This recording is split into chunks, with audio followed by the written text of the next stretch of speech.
My stepfather made me work 60 hours a week, while my stepbrother partied through college.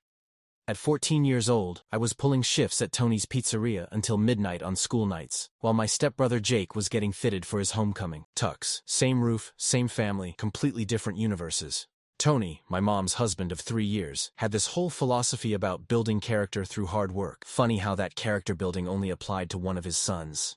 I'd stumble through my front door at 12:30 a.m., reeking of industrial degreaser and stale pizza grease, while Jake live-streamed Fortnite to his dozen followers. Mom would already be passed out from her double shifts at Mercy General. Her CNA job plus weekend shifts at the nursing home meant she was basically a ghost in our house. Tony would be waiting in his lazy boy, Budweiser in hand, already planning tomorrow's learning opportunities for me. The restaurant was peak 1980s time capsule, red checkered vinyl tablecloths that had seen better decades, a jukebox stuck on permanent Bon Jovi rotation, and a kitchen that would make any health inspector weep. But it was Tony's inheritance from his old man, and apparently my birthright too, whether I wanted it or not. While my classmates worried about SATs and prom dates, I was mastering the art of explaining why our homemade marinara sauce tasted suspiciously like ragu, and why our mozzarella sticks took 40 minutes when Pizza Hut could deliver faster. Tony called it real-world education. I called it modern-day indentured servitude. Jake, meanwhile, was busy building character at State University, perfecting his beer pong accuracy and maintaining a solid 2.3 GPA in communications, all funded by profits I helped generate while my algebra homework gathered dust on my nightstand. The beautiful irony? My grades started slipping junior year, not because I was lazy, but because working until midnight doesn't leave much energy for calculus.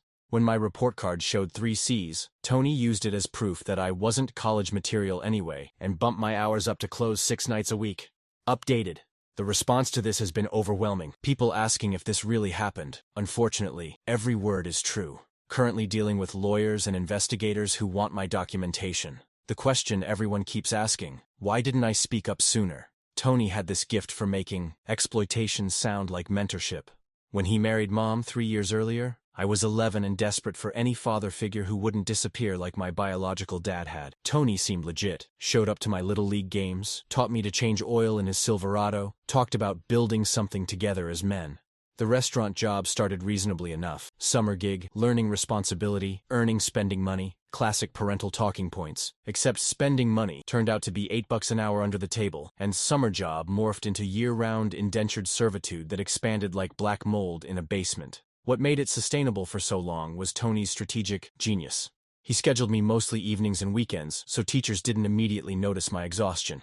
When they did, like Mrs. Patterson asking why I was falling asleep in AP history, Tony would show up for parent conferences with his concerned stepfather routine, explaining how I was going through a rebellious phase and staying up too late gaming. Mom was completely in the dark. Between her 7 a.m. to 7 p.m. hospital shifts and weekend nursing home rotations, she was pulling 70 hours herself. When she was home, she was either unconscious or running errands. Tony would tell her I was at the restaurant doing homework in the office.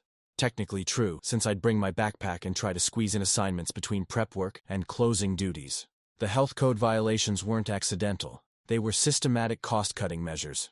Tony had been gaming inspections for years. His buddy Rick from high school worked for the county health department and would give unofficial heads-ups about upcoming visits. That's when we'd temporarily fix the walk-in cooler temperature, swap out expired ingredients, and actually stock the hand-washing stations with soap.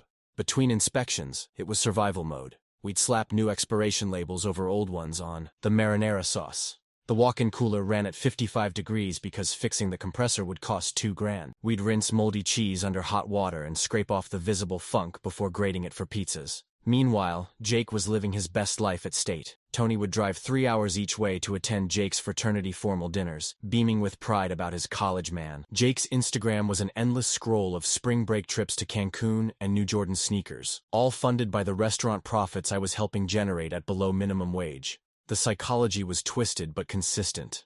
In Tony's mind, Jake was the future, the one who'd bring prestige to the family name through his degree and white-collar career. I was the worker, destined for blue-collar life anyway, so might as well start early and contribute to Jake's success.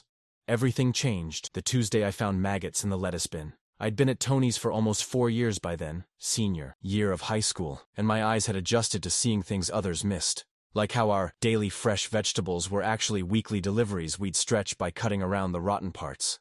Or how Tony would send me to Dollar General to buy industrial cleaner that we'd water down to make it last twice as long. But the maggots were my breaking point. Not just a few stragglers, a thriving ecosystem living in what would become someone's Caesar salad in 3 hours. When I showed Tony, he didn't even blink. Just handed me a colander and said to rinse him real good and pick through it. That's when something crystallized in my brain that had been building for months.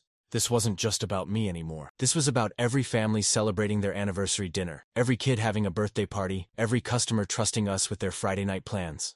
I started documenting everything with my phone camera. Nothing obvious that would get me fired immediately, just casual evidence collection. A quick shot of the temperature gauge stuck at 38 degrees, while the cooler ran at 55. Video of Tony instructing Carlos to serve chicken that had been sitting out for 6 hours because it still looks fine. Photos of expired milk we were using for milkshakes. Expiration dates scratched out and rewritten in different ink. The labor violations were equally systematic. Tony kept my official timesheets at exactly 38.5 hours per week, just under the threshold requiring benefits or overtime pay. But I was actually working closer to 55-60 hours. He'd clock me out for breaks I never took, adjust my hours in the system, and pay me cash for anything over 38 hours at straight time. My phone became a digital evidence locker. Screenshots of the scheduling app showing my real hours, photos of my altered time cards. Video of Tony explaining how to manage the health department by hiding violations before inspections. Voice recordings of him bragging about his buddy Rick, who'd tip him off about surprise visits. The financial hypocrisy was staggering. Tony would spend $4,000 on Jake's spring break while refusing to fix a freezer door that cost $300. Jake got a brand new Jeep Wrangler for his 21st birthday, while I wore the same work shoes for 2 years, until the souls literally separated. I wasn't just collecting evidence. I was planning strategy. See, 4 years of watching Tony operate had taught me something crucial. Timing is everything. He was most vulnerable when he felt most confident. That opportunity came when Tony started talking about expansion. The restaurant was supposedly doing so well that he wanted to open a second location across town. He'd been courting potential investors, painting pictures of a family restaurant empire with Jake as the future CEO and me as the operations manager, aka the guy who'd run both kitchens while Jake got the credit. The expansion talks made Tony reckless. He started cutting even more corners to boost profit margins before investor meetings. We'd serve 1-day expired meat instead of 2-day expired. The milk might only be a week past its date instead of 10 days. In Tony's mind, he was cleaning up operations while actually making everything worse.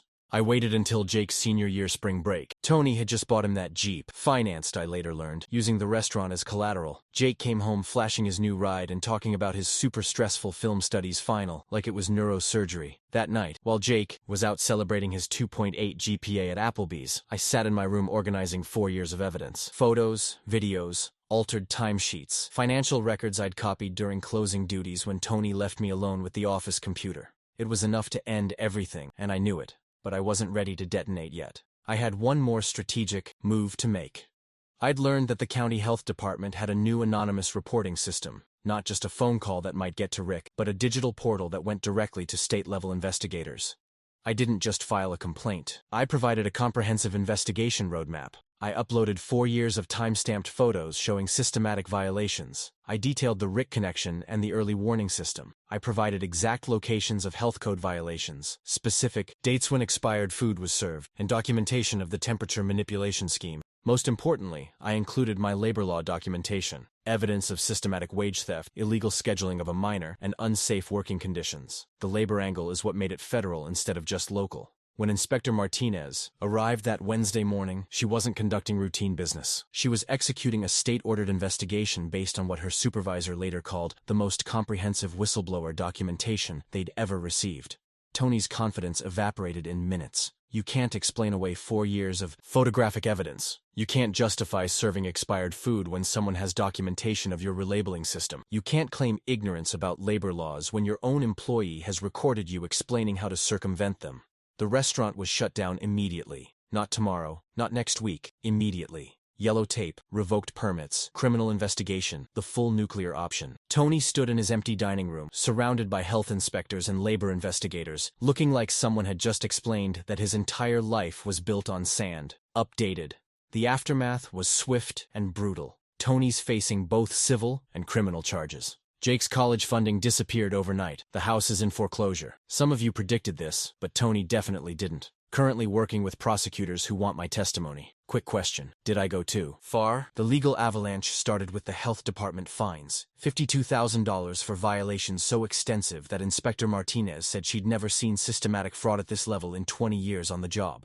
Then came the Labor Department, armed with my 4 years of wage theft documentation and evidence of illegal child labor practices. Tony tried every defense in the book. Disgruntled employee, competitor sabotage, misunderstood family dynamics, but it's impossible to argue with. Time-stamped evidence spanning 4 years. When investigators realized I'd been working 55 60-hour weeks as a minor, with falsified time records and no overtime pay, the penalties doubled. The criminal charges followed quickly. Willful violation of child labor laws, systematic wage theft, food safety fraud, health department conspiracy. Tony's looking at potential jail time, not just fines. His lawyer keeps pushing plea deals, but prosecutors aren't feeling generous towards someone who exploited their stepchild while financing his biological son's party lifestyle. Jake's college career imploded simultaneously.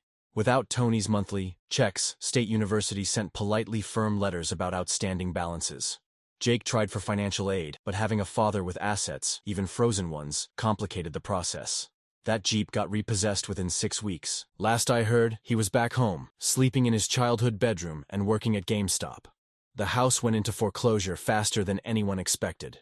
Tony had leveraged everything against the restaurant, confident his family empire would fund his retirement dreams. When the health department seized equipment and terminated the lease, those dreams became bankruptcy court reality. Mom was devastated but not entirely shocked. She'd suspected something was wrong, but trusted Tony's explanations about teaching me responsibility. When she saw photos of the maggot-infested lettuce and documentation of my altered timesheets, she cried for a week straight. She genuinely believed Tony when he said I was just helping out after school. The Labor Department calculated I was owed approximately $31,000 in back wages, overtime violations, and penalties. Not life-changing money, but enough to cover community college and living expenses while I figured out my next move. I'd been accepted to several 4-year schools, but honestly, starting slow felt right after everything. 3 years later, I'm running my own food truck and finishing my business degree at the local community college. Turns out those brutal hours at Tony's actually did teach me the restaurant business, just not how he intended. My truck specializes in gourmet grilled cheese, and yes, everything is properly refrigerated, and all health codes are followed religiously. Tony and Mom divorced 2 years ago. She's dating a nurse named David who treats her like royalty and actually asks about my classes. Tony works construction when he can find work, living in a studio apartment across town. Jake finished his degree at community college and manages a Verizon store. We exchange Christmas cards, but don't really talk. The old restaurant space is now a wellness center called Mindful Movement. Sometimes I drive by and remember the kid who used to scrub maggots out of lettuce bins while dreaming of escape. That kid would be proud of how this story ended. Updated. Thanks for following this journey, everyone. Got my business license renewed last week and passed every health inspection with perfect scores. Opening a second food truck location next month. Sometimes the best revenge really is living well and serving properly stored food.